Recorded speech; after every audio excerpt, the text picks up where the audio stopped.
సాధించడం అట్లా చేసినాం. ప్రతి ఒక్కరు సైనికులు కార్యకర్తలు ఉన్నారంటే టీఆర్ఎస్కే ఉన్నారు.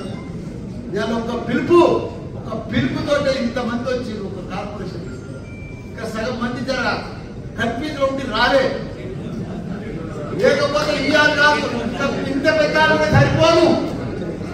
కానీ ఎవరు వచ్చినా రాకున్నా భయపడేది లేదు. టీఆర్ఎస్ పార్టీ తప్పకుండా రాజీ లక్ష్మారెడ్డి అన్న బంగారం బంగారం బంగారం మల్లన్న కంటే మంచివాడు.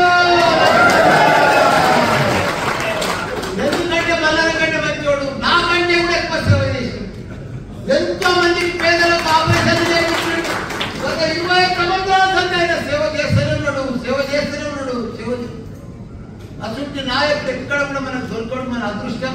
మనకి ఇంత మంచి ఎంపీ అకౌంట్ మనకు దొరకడం మనందరి అదృష్టం. ఇప్పుడు మేడ్చల్ మల్కాజిగిరి ఎంపీల 7 నియోజకవర్గాలు 7 ఎమ్మెల్యేలు మనతోనే ఉన్నారు. కార్పొరేటర్లు అంతా బీఆర్ఎస్ఏ.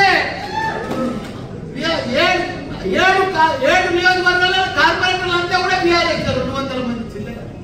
వాళ్ళకి ఎవరికి కూడా క్యాడర్లు లేరు, నాయకులు లేరు, మనుషులు లేరు, బూతులలో కూర్చుంటేందుకు కూడా లేరు వాళ్ళు.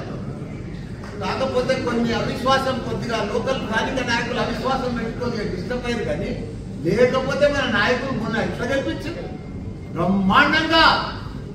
ఇప్పుడు కూడా అదే పద్ధతిలో కొద్దిగా డిస్టర్బ్ అయిన మాత్రం మాత్రమే మనం కూడా స్థానిక నాయకులను చూస్తున్నాం. ఇప్పుడు వాళ్ళు నాతో ఓడిపోయిన వాళ్ళు పోయి ఏదైనా మంచి పని చేస్తున్నా చేస్తారు. వాళ్ళ 3 నెలల్లో బట్టి వాళ్ళ దౌర్జన్యం చూసినాం. ఆయన వాళ్ళ